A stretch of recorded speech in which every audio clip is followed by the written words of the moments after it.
Hi, hi everyone. I'm Isol. I'm from Argentina. I am here to draw together with Milan. Nice to meet you, Milan. Nice to meet you too. Hello, everyone. I have a great pleasure to draw today with Isol, wonderful artist from Argentina. My name is Milan Pavlović, and I'm illustrator from Toronto, Canada. And my new book is Sonata for Fish and Boy, which is going to be out in spring. And Isol, you also have one book that is going out in the spring. Yes, my new book is called Impossible. Yes, it's this one. And Okay. I am here in Buenos Aires, in Argentina. Okay, that's great. You know, So, it's so we summer are. here. It's some. Oh, lucky you. Okay, Yeah. we can see that it is summer, and the light in your studio is beautiful. So just like Thank really. you. And the mess also. It has some beautifulness. I don't know. Yeah, it's creative mess. So Yeah, that's fine. let's see that. Okay, so we have this empty space to fill. Um, I think your book has a fish inside. Yes, Do you like to draw? I do like to draw animals in general, but I started this book with just tiny little fish and the boy who was actually playing a violin. So I thought this was a good idea for starting some kind of a story about friendship. And so I just started like this. So it's just, like a sketch like this, very simple. And it looks like this, something. I think for us as authors, illustrators, maybe it's easier to imagine a story beginning in the drawing. No, I think the draw is like a message in my brain to imagine a story. It comes first. Same thing with me. So when you're making your books, you are actually starting with drawing.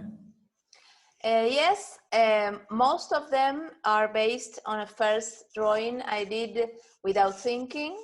And later on, I put some phrase below the drawing, and this dialogue between text and drawing was the first idea to make the book, because sometimes I really like to play with this dialogue.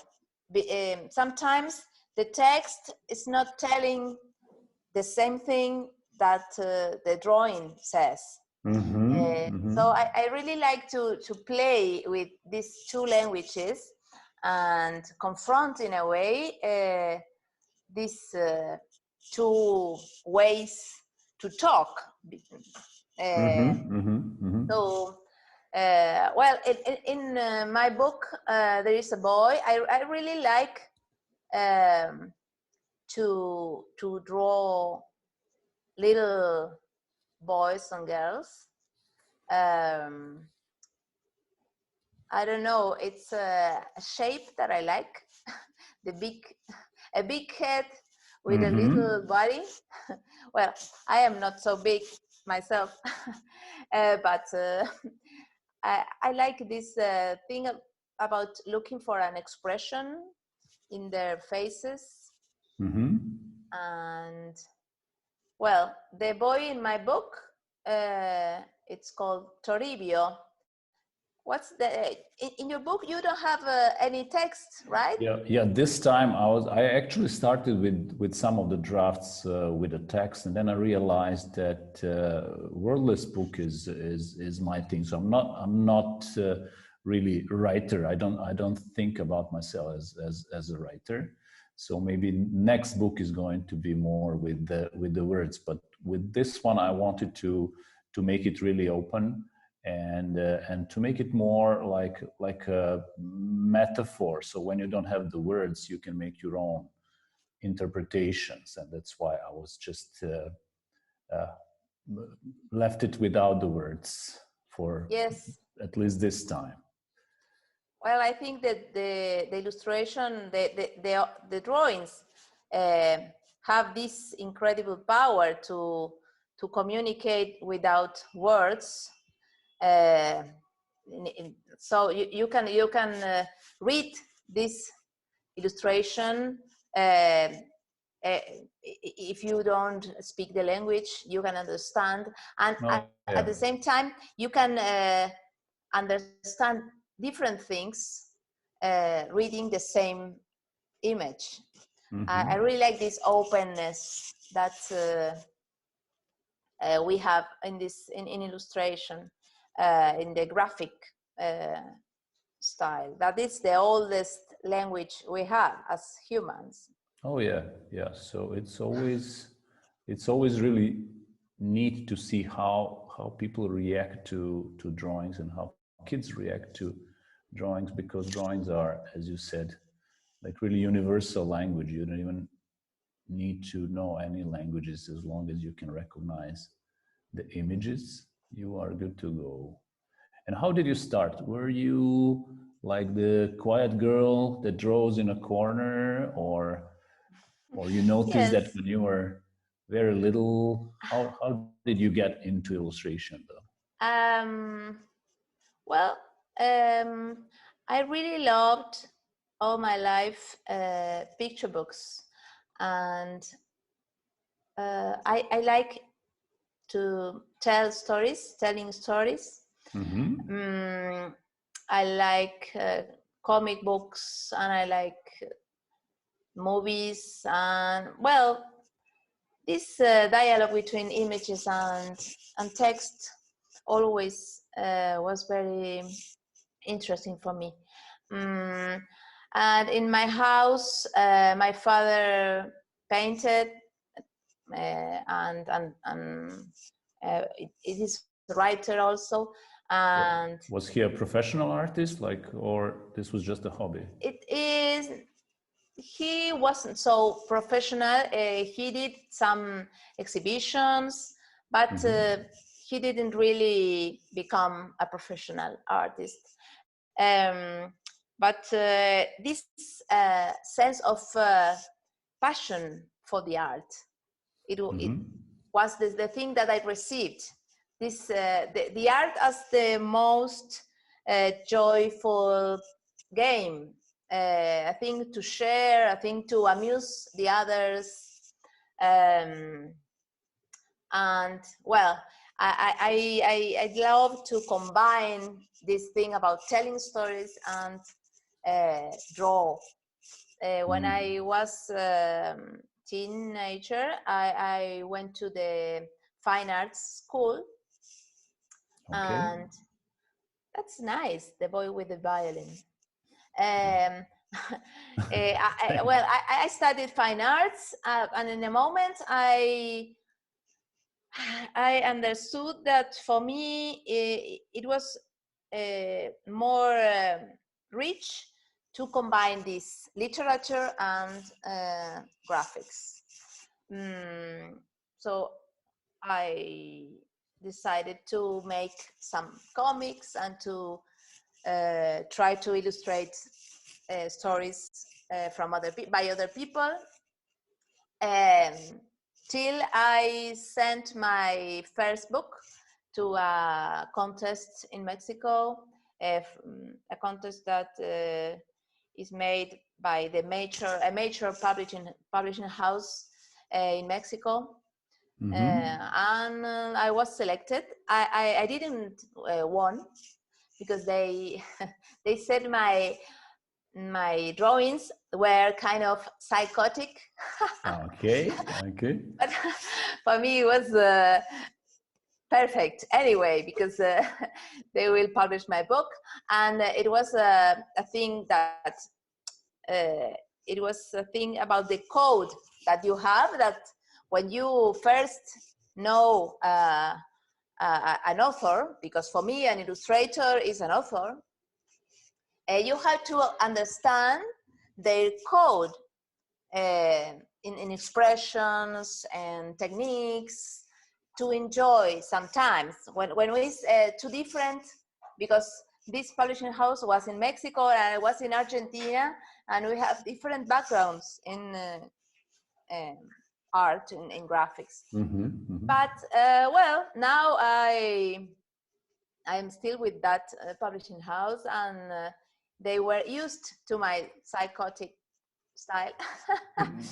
And for example, I really like the strangeness that you can find in the day life, and to imagine some mixtures like I did here with this boy that is a cat, in a way.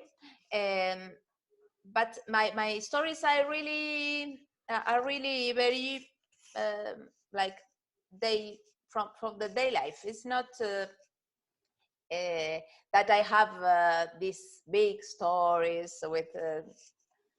They became fantastic in a way, but it's all the time. It's a very little anecdote. It's not a thing that is so different from the common life. Oh, yeah. But back in the day, I don't know about today, but back in the day, Argentinian comics were really big. So I knew a couple of illustrators and comic artists, and I read them. So Alberto Breccia, you know Breccia? Wow, this is one of my heroes. Oh, Alberto Breccia was my hero when I was a kid. You know, well, so yeah. That's So great, Milan. Yeah, I know Thank few. You. Yeah, I know a few guys from Argentina that are really, really good. You know, so you know, I was just, you know. Yes, Alberto Breccia is a pope for us. It's really a person that was incredible, talented, and a really, really good teller. I don't know how do you say this in narration. That and he experimented a lot, telling stories, and that was very important for me as a reference, because he changed in each project in a way, because trying to convey the best way to tell the story. And to add some artistic, I don't know, como richness. Okay. New things that you can find only in the illustrations. Wow. Yep. And well, my first book was with a dog, and my last one is with a cat. I really like these pairs of friends. I have one with an elephant, but well, in the last time in Impossible, the boy becomes a cat. It's I read the book. I really liked it because there's such a beautiful twist at the end, and for me as a parent, I thought, you know, be careful what you're wishing for, because sometimes it might change your life dramatically, and I just think, you know, that the plot is really, really interesting. I like to play with this not so nice parts of us, to play with humor with this, and to be not afraid about these moments or these parts that we are not so proud of. Yep. Yeah. And yes, I try to find some surprise in the way I tell the story, to make it fun, to make it interesting. And I used to not to close in a moral thing or to learn something. It's like, well, this is a story. It's not a thing that you should ask so many things. I think I like to share more questions than answers, you know. Yeah, and I like the ambiguity of the book, and the fact that this is, you know, you can make your own interpretation about whether these parents are good parents or bad parents, or, you know, with my book I wanted to leave it open so you can actually and hopefully have a different interpretations of the story, in a way that it could be a story about friendship, or it could be a story about music, or it could be a story about getting Life. old, or in life, and, you know, losing friends and having friends again. And you know, it's not necessarily always going to be a happy story in life, but I think the publishing industry is actually changing in a way that the stories are becoming more and more uh, uh, uh, you know, addressing certain kind of an issue or a problem, or some kind of a social issue as well. And I'm looking forward to it, because I think we are greatly underestimating capacity of children to understand deeper, more complicated emotional stories. So we are Your not. book is sorry, continue. Yeah, go ahead. Your book is kind of mysterious in a way. Really? Oh, I'm glad. For me, yes. Okay. Why do you Yes, think yes, so? I was thinking, is at the end is the same guy that or not, or this was all his life by the music, or it's like a poem in a way. Oh, thank you so much. I wanted to have this kind of a poetic layer to it. I was not sure that it will work, and how the kids are going to react to it. So we have to wait until we really try it outside with the real kids who are actually having their own imagination. But yes, it was my intention to create something that is very close to poetry, if of course, if it's possible. And I don't want to sound pretentious about that. I just wanted to have this kind of a very Openness.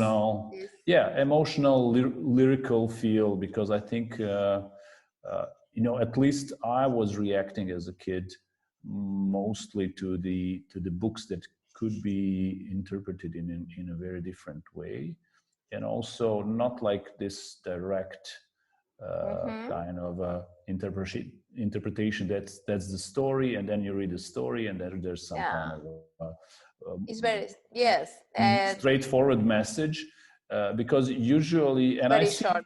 Yeah, and I see it with my kid. You know, if the story is one dimensional, yeah, it's just one dimensional, then the kids are not going to read it again. And sometimes, if there's enough mystery in the book, it will be read for years and years, and sometimes even you read it to your kids, and your kids are reading to their kids, and those are the best stories. So I was just we have sorry, yeah, go ahead.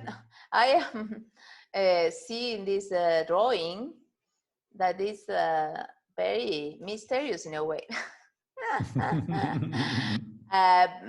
Do you think my little boy cat is afraid of this snake? or not? Okay, so I'm just going to make a tiny little smile on this. No, but it's okay.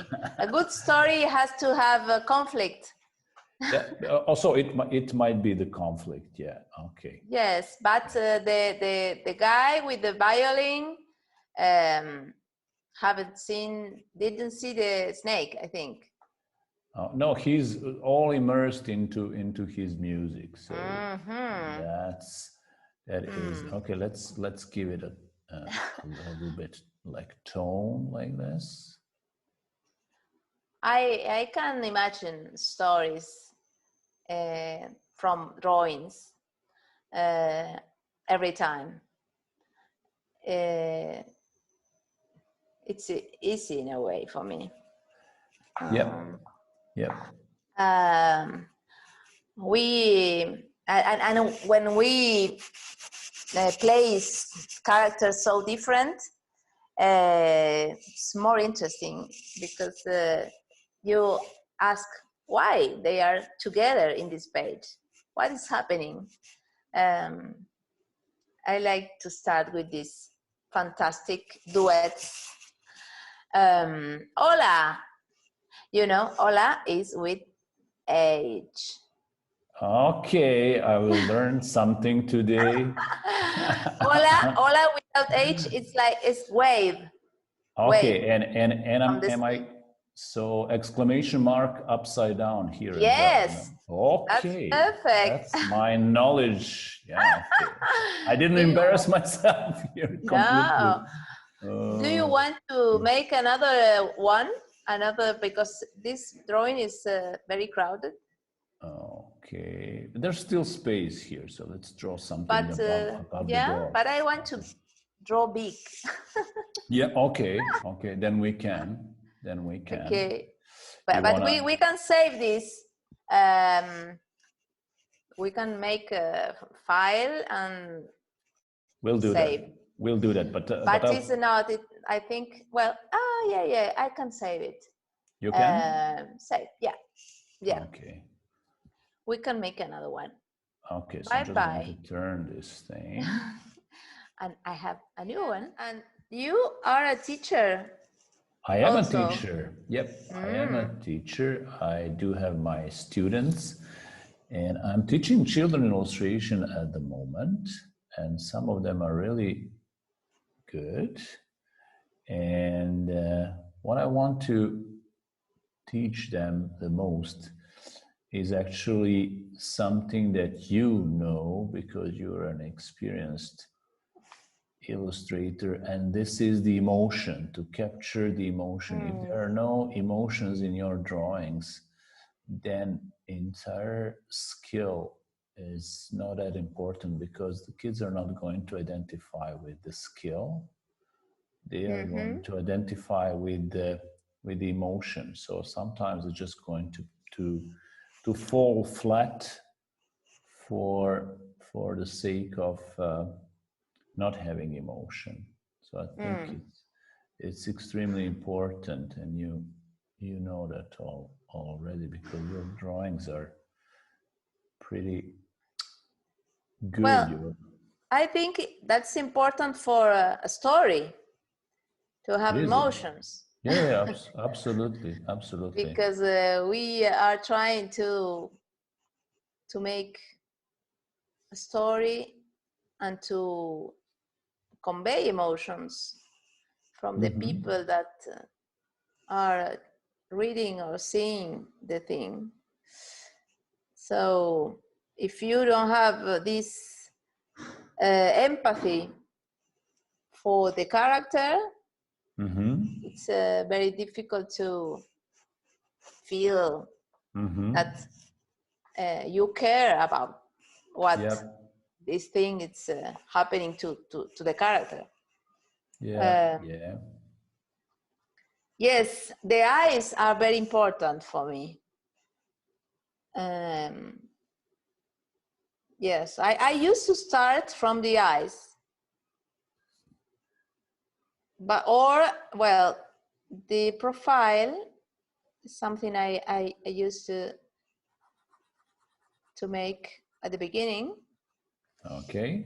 but the eyes are big and very important, and the eyebrow too.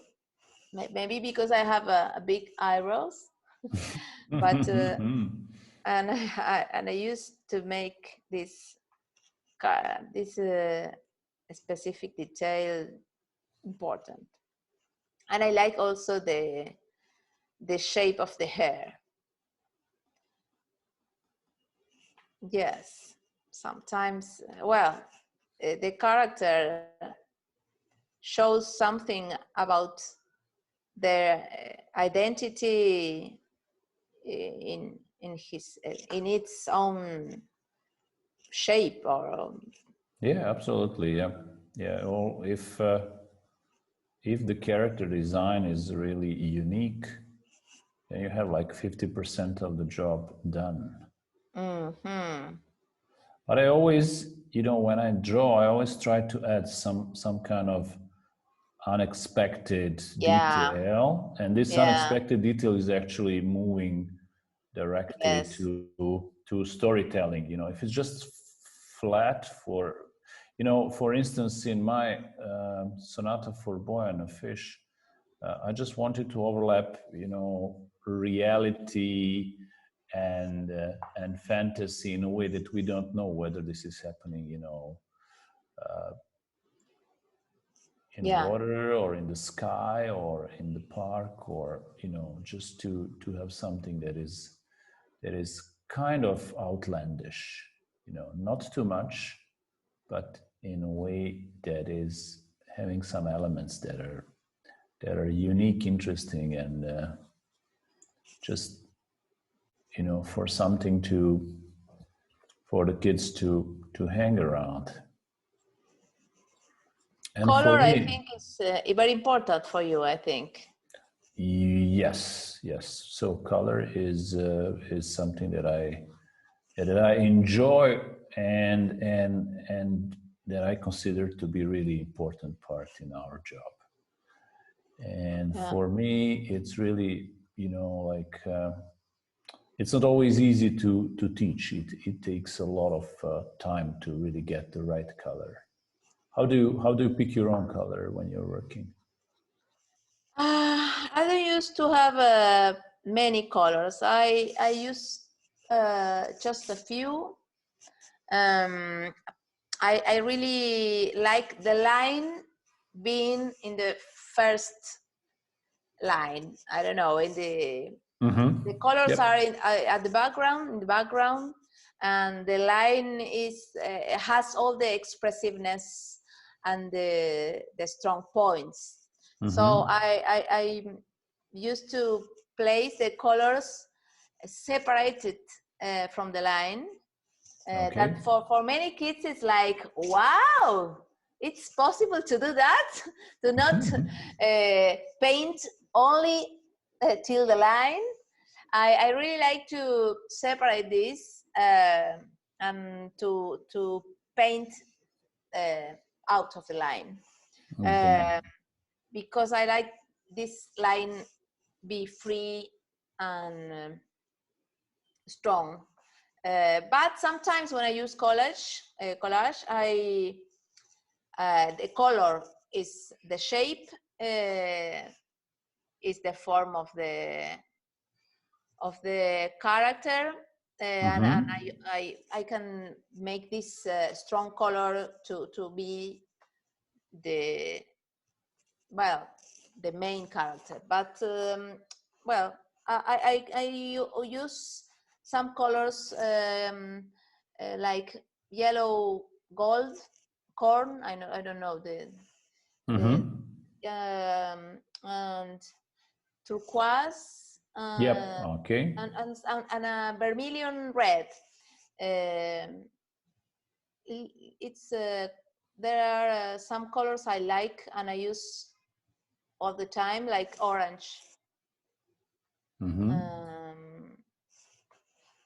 I don't know what I'm doing. Yours, it's very nice. It's a, how do you say this kind of, how do you name? Like beak, or you mean the bird? The bird.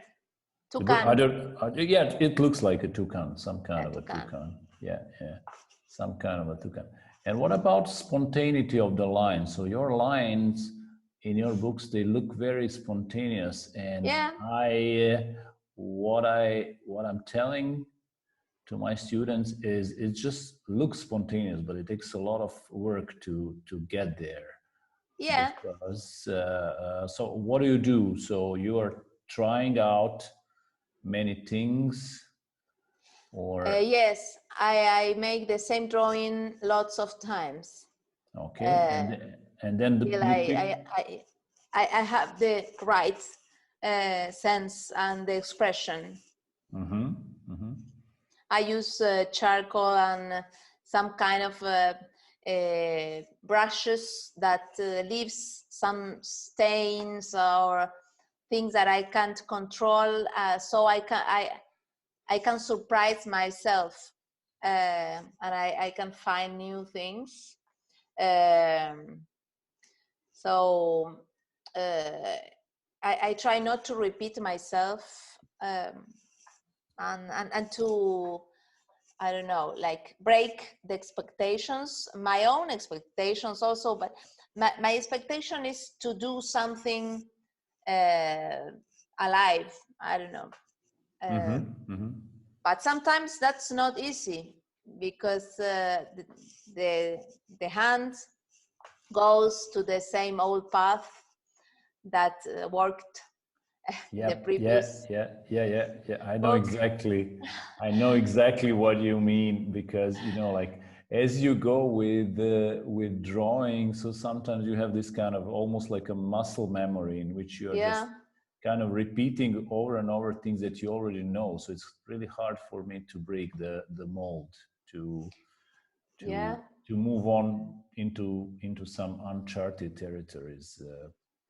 And sometimes I used to use my left hand to find new things, and I like to change techniques to find also new shapes and characters, trying to not controlling so much the thing.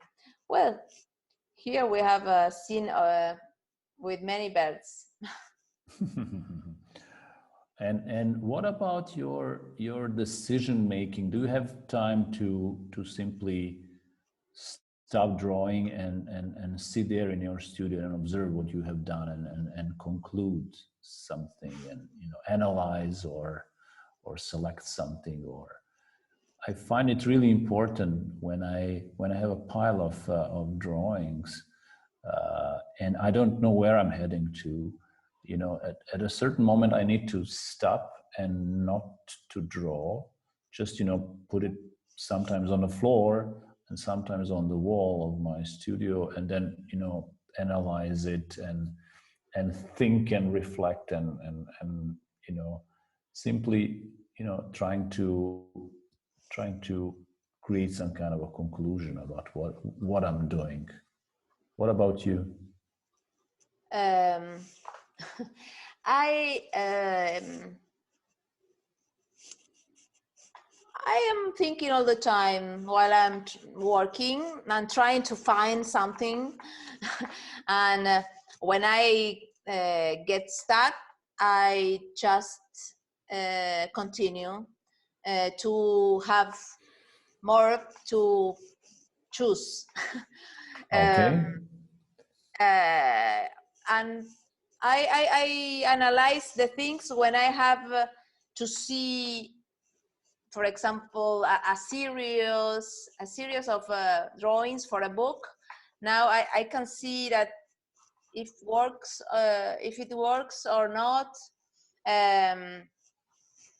It's like the main problem for me is to make the story works, to make the book has a coherency. Yep. Cohesiveness. And something that work for this narration. I used to show my things to 2 or 3 friends that I trust very much, and they help me with their views. But I tried not to judge myself so much, because I used to try sometimes the same drawing a lot, too much, and in a moment I have to say, okay, that's the best I can do. Next Okay. one. Okay. So there's a moment in your process in which you simply need to stop. Yeah, sometimes I have to go out and not to still trying. And it's good because some fresh air gives me fresh ideas, or I need some moments to be relaxed and not be worrying about the solution. So that's why I feel I'm very slow. It's just one book by year. The books I am the author of the text. When I am not the author of the text, maybe I can do it faster. But also there is a moment that it is a nightmare, and there's some other incredible moments that is a joy. Yeah. But that's like love, you know. Yes. Look, I think this drawing is almost done. Okay, let me I don't finish. know. We are showing our inner characters or selves. Yeah. I did this couple, but I think the girl or the boy, I don't know, with the wheels is not very happy. He's not very happy with the relation. I sometimes I really need to put some words to find the scene, you know. Yep. Are you going to schools or to talk to young illustrators, or like to Argentinian art schools to talk to them about your work? Yes, sometimes I did talks for the university. I like to show the process of the books, to show my different moments of the process of the book, and how I choose all the time. That is not like the first drawing is the final one. It's like all this work that you have to do to find the right thing. And I have sometimes I do some seminars only for 10 people. I did it the last 2 years, and I make exercises. I did it in all over the world. This kind of seminaries. So I start to do them here. But well, in this moment, I am not doing it because I have a lot of work. But I really enjoy that because I learn a lot, and I really like to talk about illustration and books, and to invent ideas and to share ideas with the others from their work. So it's a really nice job to teach in a way, but it took me a long time to say that I could teach others, but now I think I can guide a bit. So I do this sometimes, talkings, I don't know, for different places in Argentina and over the world. Like in this moment that we are so far away, but we can do it. Well, in my English, but we can do it. I don't know.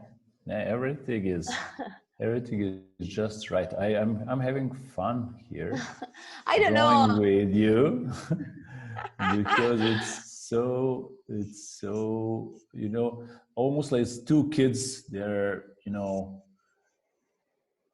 enjoying doing the same game over and over again. Now I don't know what to do. Maybe I can draw over your drawings. You can if you want.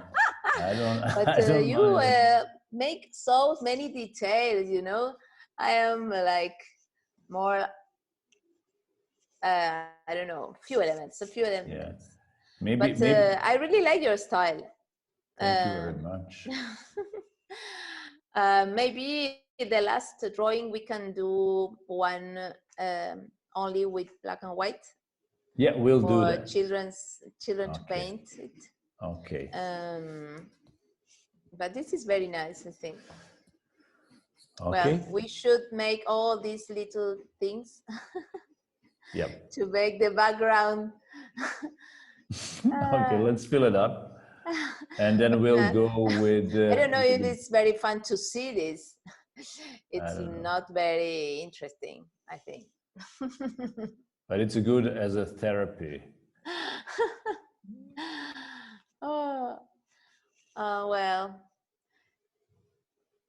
So it's nice that we are having new books despite all these moments that's so difficult in the world. How do you feel when you see your book printed, when you hold it for the first time in your hands? It depends, depending on the printing. Okay. Most of the times I feel a bit disappointed because when you see it on the screen, it's all so clear and perfect and bright. Mm-hmm. And when you put it in the paper, well, it changes. But I'm most used to this moment. I'm more relaxed. I try to learn about the different papers, how to do to not losing quality, to use the right profile, to see the tests. Here in Argentina, I go to the printer, to the building. That's So I try to control the end because it's very frustrating when you are so obsessive and at the end of the process, the guy with the machine took a nap and the color changed to other, Yeah. Mm-hmm.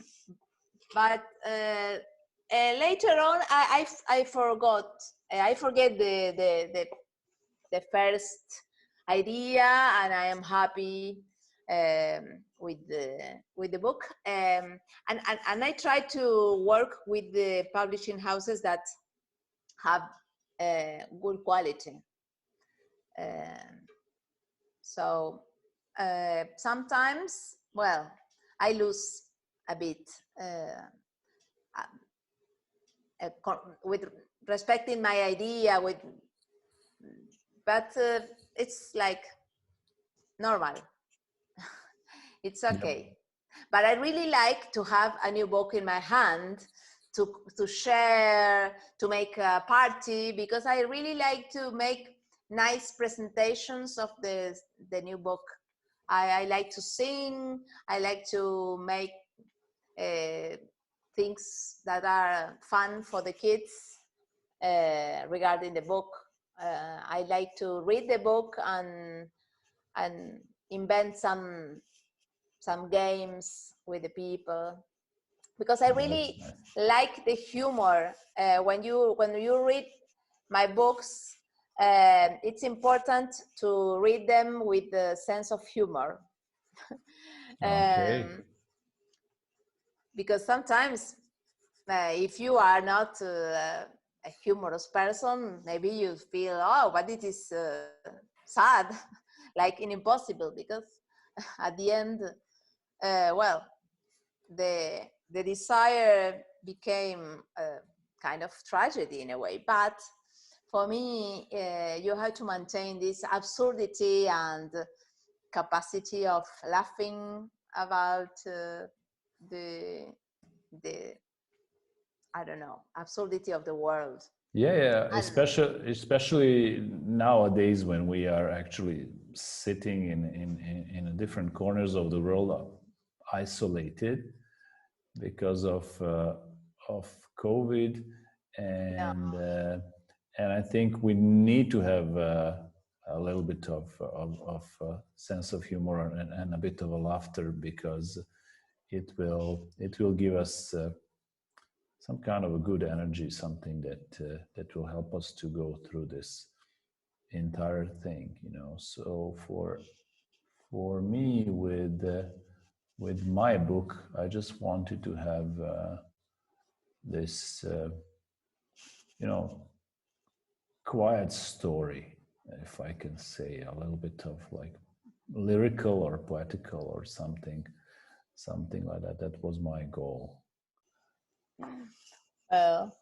Okay, so it was a real pleasure to draw with you and to chat with you. the same for me, Milan. Yeah, and I'm wishing you all the best in your career and in your life. Thank you. Thank you Be, so much. I be wish I safe. can go there sometime in the future. Yeah, we'll see each other. I'm pretty sure about that. Yes. Somewhere, I sometime. hope so. And Yes. of course, take a good care about yourself and your family because of this virus. And then hopefully we'll meet, and then we'll chat more, and we can draw more and share our experiences. And thank you so much. Thank you very much. To Groundwood to make this meeting. To Groundwood as well, and to publish our books. Yeah, and our wonderful publisher. And that's about it. I think this is the end of our work. Okay.